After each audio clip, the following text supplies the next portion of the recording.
नमस्ते, आप देख रहे हैं दी ललन टॉप। मैं हूँ सोनाली। इंट्रोडक्शन तो आप जानते हैं, लेकिन क्या होता है ना कि हर महीने आजकल कोई ना कोई स्पेशल डे होता है। लेकिन जब मदर्स डे होता है, विमेंस डे होता है, डॉटर्स डे होता है, फादर्स डे भी कभी कभी बड़े सारे बम्पर डिस्काउंट्स, ऑफर्स, आपको सोशल मीडिया पर बहुत सारे मीम्स और पोस्ट नजर आते हैं। लेकिन एक दिन ऐसा आता है जब मैं अपने पापा को विश करती हूँ तो वो कहते हैं ऐसा भी दिन होता है, वो है मेंस डे। भाई आधी से ज्यादा जनता को शायद ये भी नहीं पता कि मेंस डे आता है, वो उसे सेलिब्रेट नहीं करते। लेकिन इसी मेंस डे पर एक फिल्म आ रही है जिसका नाम है ये मर्द बेचारा। अब बेचारा क्यों है, फिल्म में क्या कुछ खास है, ये तो हम जानेंगे। लेकिन आज हमारे साथ वो खास लोग हैं जिन्होंने इस फिल्म पे काम किया, इस कॉन्सेप्ट पे काम किया और ये फिल्म हम तक लेकर आ रहे हैं। सबसे पहले सीमा पावा जी हमारे साथ है, नीड्स नो इंट्रोडक्शन, आप सब जानते हैं। उनकी सुपुत्री है हमारे साथ मनोकृति। हमारे साथ हैं इस फिल्म के वो मर्द जो खुद को बेचारा कह रहे हैं, विराज इनका नाम है। और विराज के पीछे एक मिस्ट्री है, ये मैं बता दूंगी, ठीक है? चलता है। नहीं। और इस फिल्म के पीछे जो डायरेक्टर साहब हैं अनूप जी हमारे साथ जुड़े हुए हैं। बहुत बहुत स्वागत। सबसे पहला सवाल तो मेरा यही है कि बेचारा क्यों? मतलब हम वो लोग हैं ना, आसपास कितने पोस्ट देखते हैं सोशल मीडिया पर, लोग बात करते हैं कि महिलाओं के लिए जिंदगी डिफिकल्ट है, सब कुछ है, लेकिन आप ये अलग जाकर किसी मर्द को बेचारा कहना, वजह क्या है? देखिए, चलिए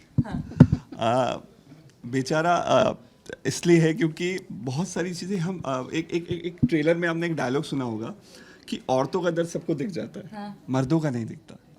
एक्चुअली में ये प्रॉब्लम मर्दों की हम लोग एक्सप्रेस नहीं करते। जैसे एक समाज ने एक सिस्टम बनाया हुआ है कि यार मर्द है, रो नहीं सकता, ये मर्द होके ये कर रहा है, वो कर रहा है, तो कहीं ना कहीं वो अंदर ही अंदर उसको सहता है और बेचारा हो जाता है। और ह्यूमर में भी बहुत सारी ऐसी चीज़ें हैं लाइफ में, मतलब जहाँ पे मतलब आज के टाइम में तो ये है बहुत जगह कि मर्द बेचारा हो रहा है, बहुत से ऐसे केसेस हैं, बहुत से सारे ऐसे इश्यूज हैं। तो हमारी फिल्म सिर्फ ह्यूमर में ही नहीं, बहुत कुछ उस पर आपके लिए सरप्राइज़ है जब आप फिल्म देखेंगे।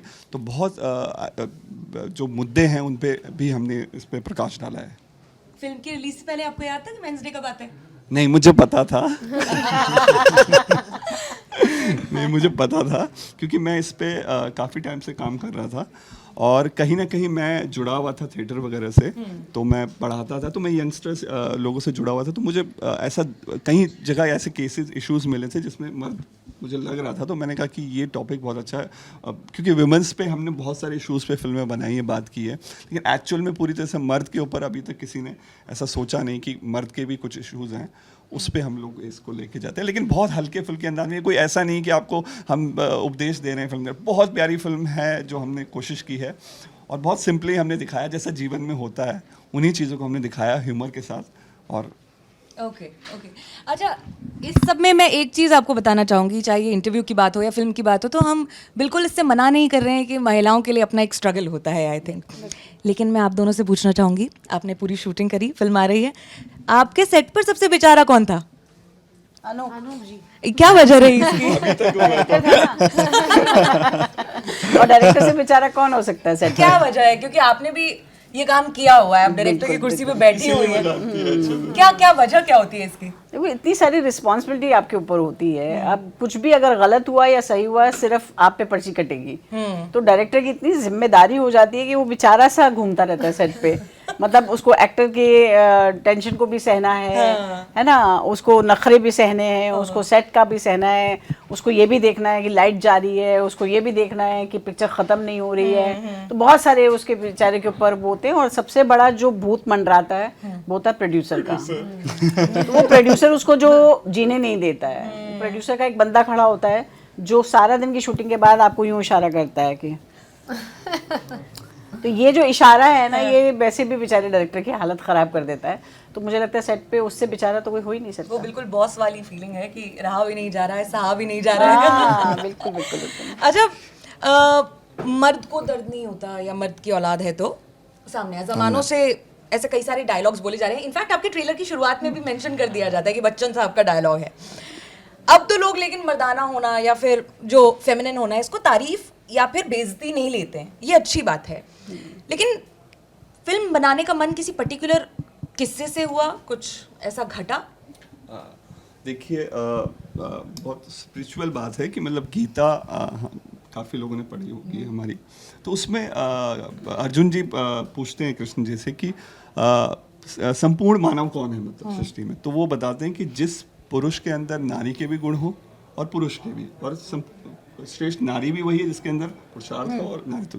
तो मुझे ये लगा कि लेकिन हमने समाज को जिस तरह से बांट दिया है, तो वो क्या कर दिया हमने कि फीमेल्स के लिए एक सिस्टम कर दिया, तुम घर ही करोगे, फीमेल को एक सिस्टम दे दिया, मेंस को एक दे दिया, जबकि आपने उससे पूछा नहीं, वो भी उसकी भी भावना है। अगर एक हस्बैंड चाहता है कि वो घर में काम करे, तो बाहर वाले ताने लगा रहे यार तू बीबी की कमाई खा रहा है, वो घर का करना चाहता है, वो बच्चों को संभालना चाहता है। तो उसी तरह से जब लड़की काम करना चाहती है तो तुम घर संभालो। तो उस सब चीज़ों से ये आइडिया मुझे आया इस फिल्म का, और फिर चीज़ें मैं समाज में देखता रहा, तो मुझे लगा कि ये एक मुद्दा है जो अभी एक्चुअल में हमारे उसमें डीप रूट तक जा चुका है, हमारे इंडियन सोसाइटी में स्पेशल मैं कहूँ कि ये मुझे लगा कि ये चीज़ लानी चाहिए। मुझे लगता है कि सिनेमा जो होता है, जैसे साहित्य समाज का दर्पण होता है, तो सिनेमा भी समाज का दर्पण है। तो एटलीस्ट हम लोग अपनी बात तो कह सकते हैं, अब लोग समझें माने ये उनके ऊपर है, लेकिन हमारा काम है कि हम अपने मैसेज को लोगों तक पहुंचाएं। ओके यहाँ पर मैं विराज आपसे पूछना चाहूँगी जी, आपका जो किरदार है वो फिल्म में बेचारा क्यों है? क्योंकि बातें तो बहुत सारी उन्होंने कही कि घर की बात हो गई या सोसाइटी क्या एक्सपेक्ट करती है, उस वजह से भी बेचारा होता है। फिल्म में आपका किरदार क्यों बेचारा है?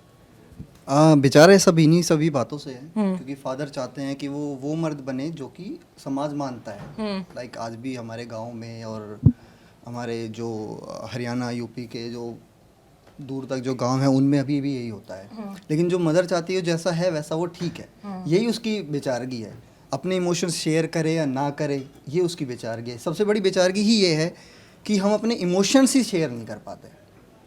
किसी के साथ भी आप शेयर करने जाते हो तो उसका गलत ही मतलब लोग समझते हैं कि क्यों कर रहा है, क्यों रो रहा है, ये सब कुछ है। ओके ये बेचारा वाली चीज़ में मैं एक और बात जोड़ना चाहूँगी कि हर जगह जो मर्दों की लाइन होती है वो बड़ी लंबी होती है, तो एक ये भी स्ट्रगल होता है, लड़कियों वाली लाइन छोटी होती है। अगर सिर्फ लड़के कहीं पार्टी कर रहे होते हैं तो पुलिस वाले जल्दी पकड़ लेंगे, ऐसे प्रोबेबिलिटी भी होती है। लड़की साथ में बैठी होती है, ठीक है मैडम है प्लीज जाने दीजिए। नहीं, एक क्या होता है जैसे मेट्रो वेट्रो है, कहीं पे अगर मान लो लड़की को थोड़ा सा हो गया और गलती से हो गया और लोग पूछते भी दिए भाई कूट देते, फिर लड़की बोलती अरे नहीं उससे नहीं हुआ, वो कूट दिया। क्योंकि ऐसी इमेज बनी हो कि लड़का है तो छेड़ा ही होगा, गलत ही किया होगा। तो बहुत ऐसे किस्से आते भी आपने देखिए, तो है मतलब इस चक्कर में कई बार ये कह रहे हैं कि कुछ इनोसेंट लोग फंस जाते हैं। हाँ, कुछ इनोसेंट कुछ ही। और सबसे बड़ी इंस्पिरेशन क्या है कि मर्द बेचारा होने की, क्योंकि मैं शादीशुदा हूँ, तो फिर आप क्यों मैम ये क्यों कहा जाता है कि जो शादीशुदा मर्द है वो बेचारे, और बड़े सारे पत्नी वाले जोक्स बनते ये हैं। सारे आदमियों का ड्रामा है। हाँ। कुछ नहीं है, बेचारी औरत भी बेचारी ही है। एक्चुअली में हम सारे ही बेचारे हैं। हाँ, एक दूसरे से एडजस्ट करना है लाइफ में। अगर नहीं कर पाते हैं तो जो नहीं कर पाता वो बेचारा हो जाता है, जो कर पाता है वो ऐसा हो जाता है कि अरे इसने इसको घुमा के रखा हुआ है बस। पर आप ऑफ कोर्स मुझसे एक्सपीरियंस में कितनी ज्यादा है, आपने जिंदगी दुनिया ज्यादा देखी है, तो मुझे आप ये बता ही दीजिए कि क्या बीवी सच्ची में कि तुम कहाँ हो, तुम मेरा फोन क्यों नहीं उठा रहे, इतना नहीं होता है। देखो ऐसे दोनों तरफ है, मैं ये नहीं कहूँगी एक तरफा है।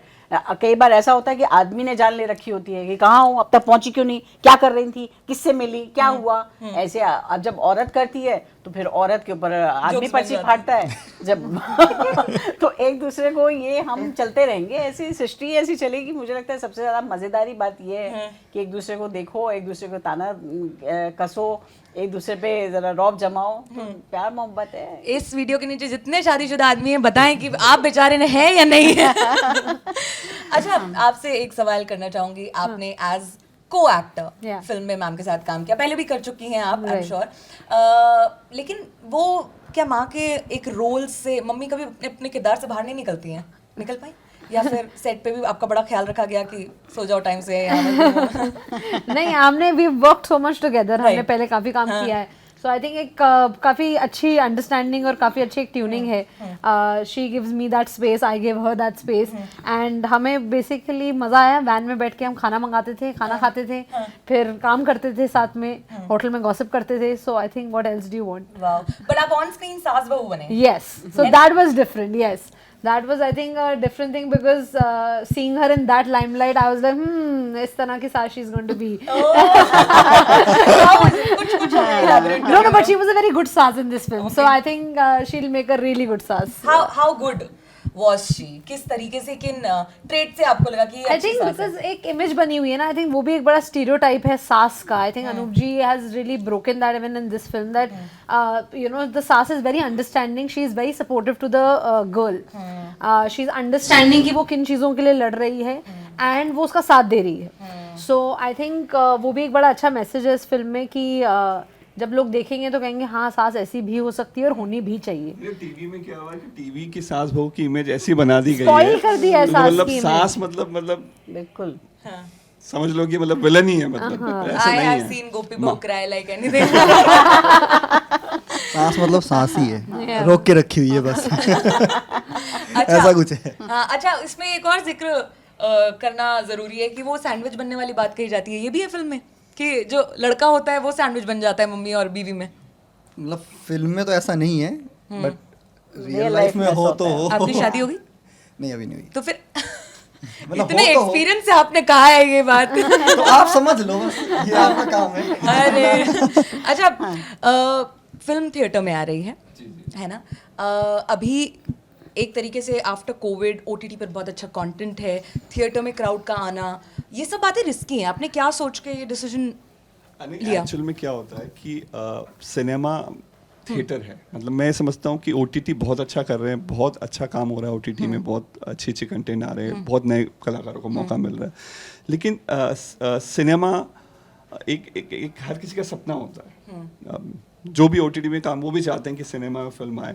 और दूसरी बात, मुझे लगता है कि कोविड के बाद ये सब कुछ हुआ है, लेकिन अब धीरे धीरे दुनिया ज़िंदगी पटरी पे आ रही है. तो हमें लगता है जैसे बड़े कई फिल्में आ रही, तो हमें लगा कि हमारा भी एक सिनेमा में छोटा सा कंट्रीब्यूशन होना चाहिए कि हम भी ये रिस्क लें, क्योंकि अच्छा कंटेंट है, हमें विश्वास है कि लोग कनेक्ट करेंगे. और आप कितना भी देख लीजिए कि जब तक जो फिल्म सिनेमा हॉल में आती है उसका अलग ही एक ऑरा होता है और लोगों तक वो बात ज़्यादा अच्छे से पहुंचती है. फिर उसके बाद OTT तो है ही हमारे पास, OTT पे भी आएगी, सैटेलाइट पे भी आएगी, लेकिन थिएटर से शुरुआत हो तो बहुत अच्छा लगता है. बिल्कुल, शुभ जब होता तक आप वो 2-4 लाख रुपए पॉपकॉर्न पे खर्च ना करें तब तक मन भरता नहीं है. है. सिनेमा का मुझे लगता है कि मैं लोगों से पूछना चाहूँगा कि आपको जो सिनेमा में फील आता है फिल्म देखने का, वो नहीं आ सकता. बिल्कुल नहीं, आई एग्री विद इट. प्याला नाम की जगह पर आपने शूटिंग की. मैंने आते ही इनसे पूछा कि जगह का नाम प्याला ही है, तो कैसा वो एक्सपीरियंस रहा और मुझे इस जगह के बारे में बताइए. अच्छा, बहुत इंटरेस्टिंग बात है, मैम भी बताएंगी. वो गांव ना, मतलब फरीदाबाद, बल्लभगढ़ के पास एक गांव है, छोटा सा प्याला. वो प्याला गांव ऐसा हो गया था, आप समझिए हमारा परिवार हो गया था. मुझे भी पता, फर्स्ट टाइम ऐसा प्याला, तो मैंने कहा प्याला है तो केतली भी है, बगल में केतली होगी. और तो लेकिन वो बहुत प्यारा नाम है, प्यारा नाम भी है. और वहाँ के लोग इतने, मतलब हम सेट पे थे, मतलब लास्ट में भाई परिवार के घर से खाना आता था हमारे पास, आइए इधर आइए, और लोकेशंस में बोला आप हमारे घर में आके शूटिंग कीजिए. तो इतने इनोसेंट लोग थे, बहुत मज़ा आया. और हमने मुझे बहुत खुशी हुई, मतलब शायद हम इन सब इंटरव्यूज में भूल गए थे. मैं इसीलिए ललन टॉप है, क्योंकि इन्होंने एक्चुअल में वो हम प्याला गांव में चाहता था मैं बहुत, जो देख रहे हो प्याला गांव के और जितने भी गांव वाले लोग हैं, छोटे शहरों वाले लोग बहुत प्यार देते हैं, और वैसा ही हम लोगों को सपोर्ट दिया, प्यार दिया.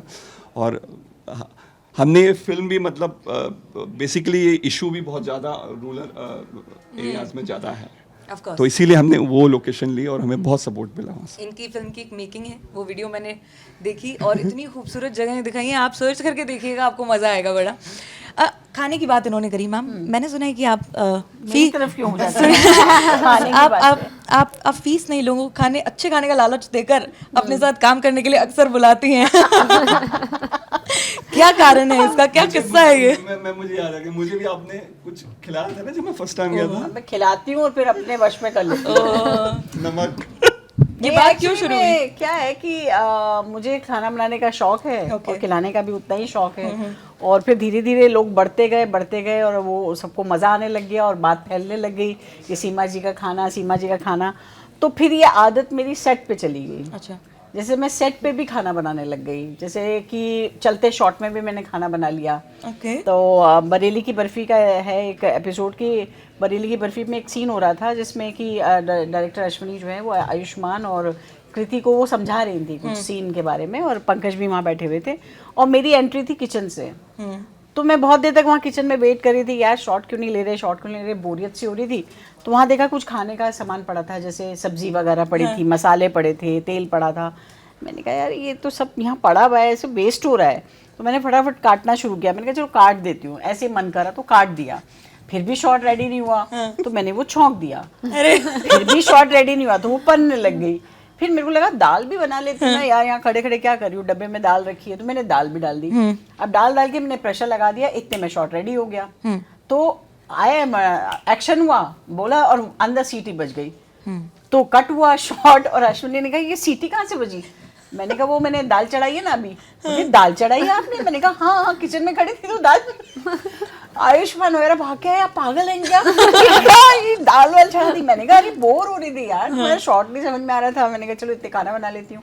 तो ऐसे में कई बार हरकतें करती हूँ सेट पे। तो मेरी आदत हो गई है हर सेट पे कुछ कुछ खाना बनाने की। इससे मेरे 2 टेक अवे हैं। एक ये कि आप देखिए बारीकियां, कि ऐसे नहीं खाली डब्बे आपके लिए रख दिए, उसमें मसाले तड़का वगैरह सब कुछ है मौजूद, ये मुझे अच्छा लगा। दूसरी चीज कि ये जाती हैं, टेक देती हैं, दाल रख देती हैं और काम खत्म हो जाता है। तो वो क्या कहते हैं, एक तीर 2 निशाने वाला मामला है, और फिर सेट पे सब मजे लेते होंगे। आई एम श्योर मुझे थोड़ा सा उसमें जेलस फील एक हो और रहा है। चीज है, आप शायद भूल गई कि इनका एक प्ले था जिसमें वो पहला ऐसा एक्सपेरिमेंट किया गया था जिसमें इन्होंने ऑन प्ले में खाना बनाया और वो सबको While performing, she makes साग मीट। हाँ, और उस कहानी का परोसा नाम भी भी गया। साग मीट है। एंड वो परफॉर्म करते हुए she makes the meat, and then उस शो के बाद everybody gets to eat that meat. Oh wow, Yeah, so that's वो great. that's how everybody got used to a food, I think. और ये process इतना आसान नहीं है, क्योंकि हम जब वीडियोस में देखते हैं ना तो cut cut cut cut Yeah, करके yeah, yeah. 4 कटोरियों में आपके बिल्कुल। मसाले भरे हो गया। बट आई थिंक लाइव ऐसी चीज करना ये काबिल तारीफ है। अच्छा मनुकृति, आपसे एक सवाल पूछना चाहूंगी। जब मैम छोटी थी तो मैं ये किस्सा सुनती हूँ कि साई प्रांश पे की फिल्म सेट्स पर आप अपना होमवर्क पूरा कर रही होती थी। ये आपका बचपन था। आपका बचपन ऐसा मूवी सेट्स पर बीता, क्योंकि पेरेंट्स दोनों ही फिल्मों से जुड़े हुए, वो भी ऐसे कि क्लास अपार्ट, यू नो, जब तारीफें होती हैं, जब अच्छे सिनेमा और अच्छे एक्टर्स की बात होती है तो आपके पेरेंट्स का नाम आता है। How was it for you growing up एक ऐसी इंडस्ट्री में प्रोबेबली कि जहाँ पर बहुत धूमधाम शोशा है, but you know, did you talk about films and everything? We were not allowed to go on the sets as children. Okay. Like the first time I think जो मैं set पे गई हूँ was for Sui Dhaga when I was acting. Right. That was the first time I saw कि oh set इस तरह का होता है। इससे पहले आपने set इससे पहले I was, अगर मैं कभी गई हूँ is maybe because हमें कहीं बाहर जाना है तो हम गए, वैनिटी में गए, वहाँ से directly out, but set पे हमारा जाना was not allowed. थिएटर में हमने बहुत टाइम स्पेंड किया है, me and my brother both. हम पृथ्वी में हम वर्कशॉप्स कर रहे होते थे, प्लेस कर रहे होते थे, और graduation was in dramatics. So theatre से हमारा काफ़ी लगाव रहा। घर में obviously there were a lot of actors around us, तो वो एक माहौल होता था कि यू नो शाम को सब म्यूजिक सुन रहे हैं, बातें कर रहे हैं, बट वो बातें भी आई थिंक प्लेस की ज़्यादा होती थी, फिल्मों की कम होती थी। Okay. सो आई थिंक हमारा bringing up was more in a theatre environment and ना कि film environment, Which is great. which was great I think. So now I am also getting to know कि अच्छा film sets ऐसे होते हैं, अच्छा इसमें ये होता है। सो मेरे लिए it's a complete new journey also. Critics बात करते हैं जब फिल्म आ जाती है, उसके बाद रिव्यू करते हैं या बात करते हैं उसके बारे में, तो आपको शूटिंग के दौरान एक दूसरे का क्रिटिक मिल जाता है, ऐसा कुछ होता है, या फिर you very much away from each others work?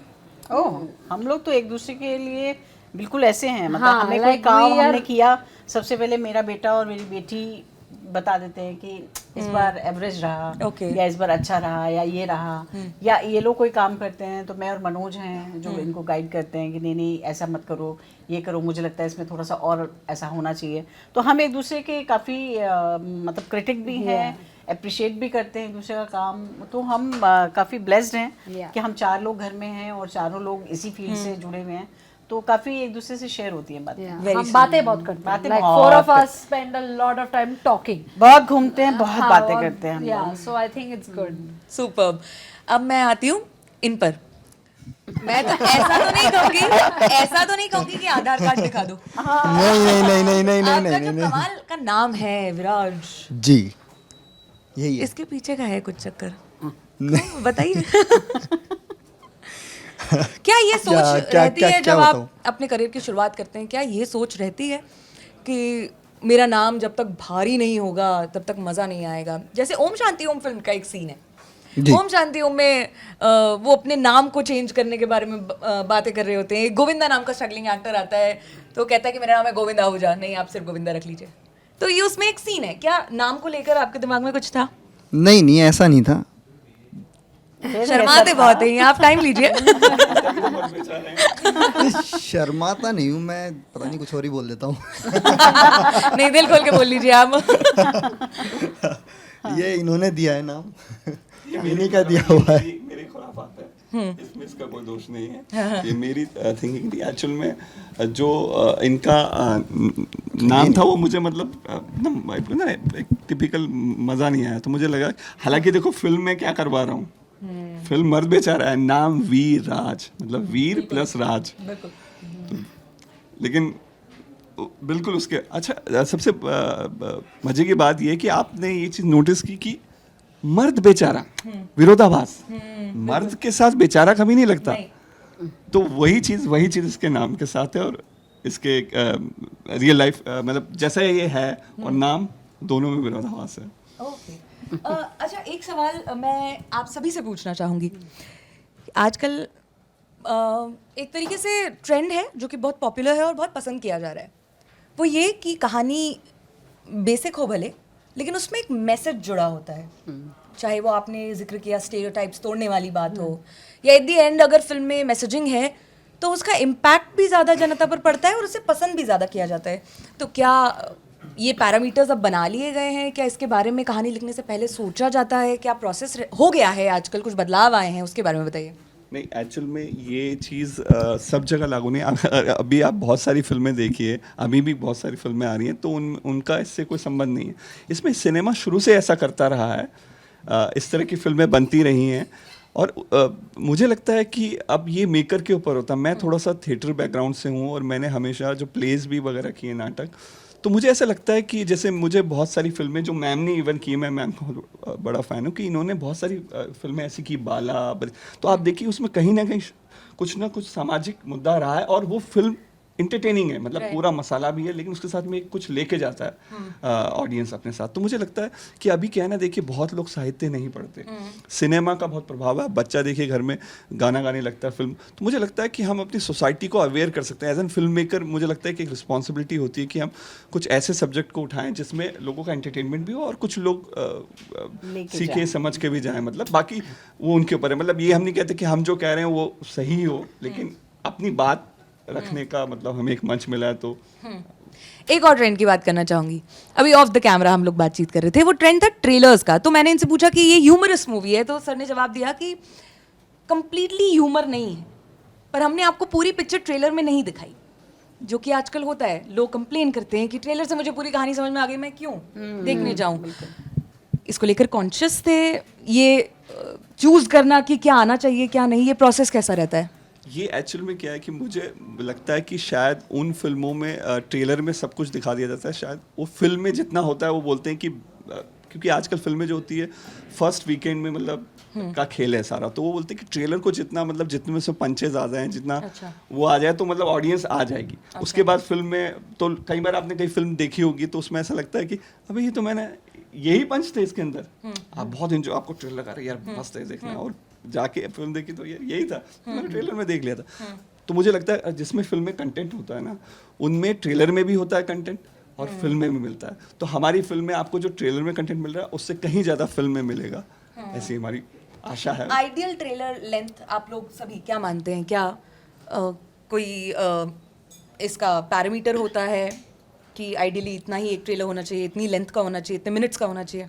इसमें क्या होता है कि फिल्म की जैसे फिल्म की ड्यूरेशन भी आप देखिए डिपेंड करता है कि फिल्म की में कहानी क्या है, फिल्म की जर्नी क्या है। कई बार क्या होता है फिल्म में कुछ ज़्यादा बड़ा मुद्दा नहीं होता और आपको फिल्म को ऐसे ही खेलना पड़ता, तो वो बहुत कम में से मिट जाती है। लेकिन कई बार फिल्म के अंदर कहानी आपकी इतनी, उसमें इतने सारे मुद्दे होते हैं, इतनी उसमें स्क्रीन प्ले में इतना कुछ होता है कि वो थोड़ी सी लेंथी होती है। जैसे बहुत अच्छे फिल्म मेकर्स हैं, राजकुमार हिरानी, संजय लीला भंसाली, उनकी फिल्में लेंथ में ज़्यादा होती है, लेकिन कभी भी आपको ऐसा नहीं लगता। उनकी 2.5-3 घंटे की भी फिल्म आप देख के आएंगे तो आपको कभी बोरियत नहीं होगी, क्योंकि इतनी कसी भी होती, मुद्दा होता है। अब कुछ फिल्में होती हैं जो 2 घंटे से नीचे, तो उनमें बस एंटरटेनमेंट होता है, इधर उधर से तो वो उसी तरह से ट्रेलर भी होते हैं कि ट्रेलर भी ये देख के उसका भी कोई पैरामीटर नहीं है, वो डिपेंड करता है कि कहानी क्या है, कितना कुछ उनके लिए बताने के लिए है। इसके ऊपर ये डिसीजन टीम करती है, डायरेक्टर उनके ऊपर होता है कि वो किस तरह से मतलब ट्रेलर को दिखाना चाहते हैं। ओके, एक और ट्रेलर में रेफरेंस बहुत ज्यादा है मूंछ का। मूंछ की इतनी बात क्यों हो रही है इसमें? मूंछ की बात आप आपको यहाँ डायलॉग ये भी नोटिस कर लें कि दोनों की मूंछ नहीं है। मूछे हो तो नथुलाल जैसे डायलॉग हमने सुना होगा, बहुत पॉपुलर डायलॉग है। अभी आप देखिए कि बहुत सारे गांवों में यूपी हरियाणा वगैरह में आप जाएंगे तो एक ना मूछे जो होते हैं ना मर्दानी की निशानी मानी जाती है कि मतलब मूछ नहीं है तो मतलब क्या छड़ा सा, मतलब वो चोखा सा लग रहा है, ऐसे है ना, चिकने इस तरह का। लेकिन मुझे लगता है कि वही वाली बात होगी, फिर वही स्टीरियोटाइप, वो समाज का पैरामीटर। ऐसा नहीं है कि मूछ नहीं है तो मर्द नहीं होगा। तो उसमें पूरे आपने ट्रेलर में देखा होगा कि एक्चुअल में ये जो मर्द बेचारा है ना, वो कैसे चल रहा है। ये इसका दोस्त बोला बेटा बॉडी बना, लड़की तो बॉडी से इम्प्रेस, बाप कह रहा है कि मूछ रख, मूछ मर्द की निशानी है, लेकिन दोस्त कह रहा है कि भाई साहब मूछ रखे तो लड़की तो अंकल कहेगी, तो तू बॉडी बना, लड़कियां भी बॉडी, जबकि ऐसा नहीं है। ये भी बहुत एक बात बताना चाह रहा हूँ मैं, शायद आप इस बात से सहमत होंगी, मनु भी यहाँ पे, क्या बॉडी ही मर्द होने का पैरामीटर है? नहीं, ये गलत फहमी है लड़कों को, मुझे लगता है। ये भी चीज़ हमने रखने की कोशिश की कि ऐसा नहीं होता, लड़कियां बहुत समझदार होती हैं और वो सिर्फ बॉडी से नहीं होता चला, और बहुत सारी क्वालिटीज़ होती हैं, वो आपको एक मर्द बनाती तो हैं। आपने सारे स्टीरियोटाइप्स इस पिक्चर में ले लिए हैं, अगला क्या सोचा है? नहीं, इसका बहुत लोग मुझे बोलते हैं कि यार ये तो अभी ख़त्म नहीं होगा, इसका सीक्वल भी होना चाहिए। ओके, वेरी लेकिन नाइस। बहुत सारी चीज़ें इसमें बहुत कुछ कंटेंट है, मतलब, तो इसलिए हमारी फिल्म में भी बहुत अच्छा कंटेंट है। ओके, मैंने ये सुना कि ये कहानी सुनाने के लिए आपके घर आए डायरेक्टर साहब, ये कास्टिंग का प्रोसेस कैसा रहा? आपके रोल्स जो हैं कैसे मिले, और क्या वो बस ऐसा था कि स्क्रिप्ट पढ़ी क्लिक हो गया, yes I will do it? हाँ, मुझे जब अनूप आए थे तो वह बिल्कुल अनूप को जानती नहीं थी। अच्छा। बिल्कुल ही नहीं पता था ये कौन है, कहाँ से आए, क्या है। पर मेरी एक आदत है कि मैं थोड़ा सा सुनना ज़रूर चाहती हूँ। कोई भी अगर आगे मुझसे मिलना चाहता है, मुझे ऐसा लगता है ऐसे नहीं कि आप जानते नहीं तो आप मना कर देंगे, मुझे नहीं मिलना है आपसे। तो मैंने कहा ठीक है अनूप, हम मिलेंगे, और हम लोग मिले और इन्होंने मुझे ये कहानी सुनाई। तो कंटेंट मुझे बहुत पसंद आया, मुझे लगा इसमें तो दम है, बात है। पर मैंने कहा अच्छा क्या है आपका सेटअप, क्या होगा, कौन लोग होंगे, क्या होगा? तो उन्होंने कहा कुछ नए लोग होंगे और कुछ पुराने लोग होंगे, ऐसे मिक्स करके हम करेंगे। तो मुझे लगा ठीक है, चलिए बात करते हैं, इसके ऊपर बात की जा सकती है, ऐसा नहीं है कि नहीं की जा सकती। पर सेम डे तो मैंने हाँ नहीं बोला था, मैंने कहा था ठीक है इस पर हम बात करेंगे, मुझे आप स्क्रिप्ट दे दीजिए, मैं पढ़ के आपको बताऊंगी। तो अनूप जब घर आए थे हमारे, तो मनुकृति घर पे थी ऑब्वियसली। तो अनूप ने मनु को देखा, उन्होंने पूछा कि आपकी बेटी है? मैंने कहा जी हाँ। और उन्होंने कहा क्या करती हैं? मैंने कहा एक्ट्रेस हैं, थिएटर से हैं। तो उन्होंने कहा क्या ये करना चाहेंगी फिल्म? मैंने कहा वो ही बता पाएंगी। तो अनूप ने फिर उनको स्क्रिप्ट दिया, उन्होंने पढ़ा, उनका डिसीजन खुद का था, मेरा डिसीजन खुद का था। और फिर एक अच्छा भी लगा मुझे कि अच्छा चलो मेरी बेटी है, मैं भी हूँ, हमारे सब और लोग दोस्त लोग भी हैं, तो एक अच्छा बनेगा, मज़ा आएगा शूटिंग करने में।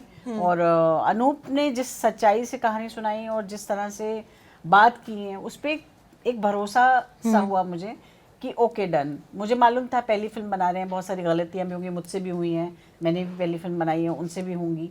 तो लेकिन एक भरोसा डायरेक्टर पे करना बहुत ज़रूरी होता है कि चलो देखे तो सही वो किस तरह से इसको ट्रीट करते हैं। तो उस भरोसे के थ्रू ही मैंने इसके लिए हाँ की, और मनुकृति ने भी कहा कि मैं भी करती हूँ। क्या बात है। एक सवाल मैं आपसे पूछना चाहूँगी, टैबू सब्जेक्ट्स को लेकर फिल्में बनती हैं और अच्छा लगता है लोगों को कि उनकी बात किसी ने तो रखी। वर्ल्ड सिनेमा की बात करूं तो ऐसे सब्जेक्ट्स पर बनने वाली कुछ फिल्में जो आप हमें बताना चाहें, जो आपको बेहतरीन लगती हैं? सोशल सब्जेक्ट पे बाहर का सिनेमा अगर हम कहें Indian बात, तो या इंडियन में तो काफ़ी कुछ है, ऐसा रहा है। ऐसा नहीं है, हमारे यहाँ तो मुद्दे ही उठाए गए हैं, और आज से नहीं बहुत सालों से मुद्दे उठाए जा रहे हैं, क्योंकि हम तो मान के ही चल रहे हैं कि सिनेमा या तो सोसाइटी दिखा रहा है या सोसाइटी सिनेमा देख के बन रही है, जो भी है। तो ऐसे तो हमने पुराने अगर ले लें, अगर हम क्या कहते हैं उसको, नया दौर या ऐसी पुरानी फिल्मों को भी ले लें, तब भी उन्होंने यही सब दिखाने की कोशिश की थी। या मदर इंडिया ले लें, या इस तरह की बहुत सारी फिल्में हमने बनाई हैं जो सोशली, या पिया का घर एक फिल्म मुझे बहुत पसंद है, या बावर्ची एक फिल्म है। ये इस तरह की जो फिल्में बनी हैं, ये हमेशा आपको कहीं ना कहीं झंझोड़ती हैं अंदर से कि हम कहाँ खड़े हैं। और अभी तो जोर पकड़ा हुआ है ऐसी फिल्मों ने, एक के बाद एक ऐसी फिल्म बन रही हैं जो कि हमें कहीं ना कुछ मैसेज ज़रूर दे रही हैं। और मेरा पर्सनली मेरा अपना एक ऐसी फिल्मों को लेके फेवर रहता है, मुझे लगता है इनका हिस्सा बनना ज़्यादा अच्छा है, ना कि हम बस क्यों आए, कहाँ चले गए, कौन से साथ में आसमान से उतरे, कहाँ चले गए। तो मेरा बिलीव है इस तरह के सिनेमा में, और मैं बनाना भी इसी तरह का सिनेमा चाहती हूँ और काम भी इसी तरह के सिनेमा में करना चाहती हूँ। आपका बिलीफ इधर है तो मुझे लगता है कि सिनेमा लवर्स के लिए एक बहुत अच्छी बात है, क्योंकि अब लोग उस ड्रीमी वर्ल्ड से बाहर निकलकर सच्चाई के, वास्तविकता के करीब जाना चाहते हैं और अपने सिनेमा में भी वही देखना चाहते हैं। तो ये बहुत अच्छा है। और आपने पूरे कॉन्वर्सेशन में नहीं बताया लोगों को कि मेंस डे कब रहा है।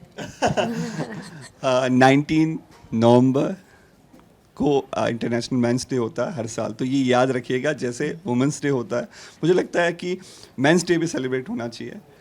और सबसे अच्छी बात यह है कि अगर मुझे थोड़ा सा भी इस फिल्म के द्वारा अगर लोगों को ये पता चल जाए कि इंटरनेशनल मेंस डे भी होता है, तो मैं इसमें भी सफल समझूंगा अपने आप को कि चलो कुछ तो मर्दों का भला हुआ। और सेलिब्रेट करने के लिए आप इनकी फिल्म भी देख सकते हैं। बिल्कुल देख सकते हैं। और इतनी अभी जैसे इन्होंने बताया ना, अभी फिल्मों की बात चल रही थी, तो आप देखिए कि हम कहाँ आ रहे हैं। मतलब पहले सूर्यवंशी, हम मजाक में बात करते, फिर लास्ट में सत्य में जयते, अंतिम मतलब साथ में हमारे बंटी बबली। तो हम लोग तो मजाक में लोग कहते तुम तो वैसे ही बेचारे हो बेटा, ऊपर नीचे इतनी बड़ी बड़ी फिल्में, सुपरिज्म, हीरोइज्म, और उसमें एक छोटी सी फिल्म है। तो मुझे लगता है कि अगर नए लोगों को, नए सब्जेक्ट्स को आप लोग मौका देंगे तो डेफिनेटली अच्छा सिनेमा, जो आपकी शिकायत रहती है कि क्यों नहीं इंडिया में उतनी अच्छा सिनेमा बनता, तो वो इसलिए जब तक आप सपोर्ट नहीं करेंगे, आप ऐसी छोटी फिल्मों को देखने नहीं आएंगे, तो कभी सिनेमा बदल नहीं सकता। आप ही बदलने वाले हैं। देखिए, आपके ऊपर ये सब कुछ। फॉर श्योर आप जो फिल्में देखने जाएंगे, ज़्यादा से ज़्यादा जाएंगे, वही ज़्यादा से ज़्यादा चलेंगी। So that's true. तो फिल्म ज़रूर देखिएगा। और मैं बहुत बहुत शुक्रिया अदा करना चाहूँगी आपका हमारे साथ जुड़ने के लिए। Lovely meeting you. और हैप्पी मेंस डे एडवांस में सभी को, उन लोगों को भी जो कैमरा के पीछे हैं, मोहन जी, अमितेश जी, सचिन जी हमारे साथ हैं। Thank you so much. Thank you. देखते रहें the Lallantop. Thank you. Thank you.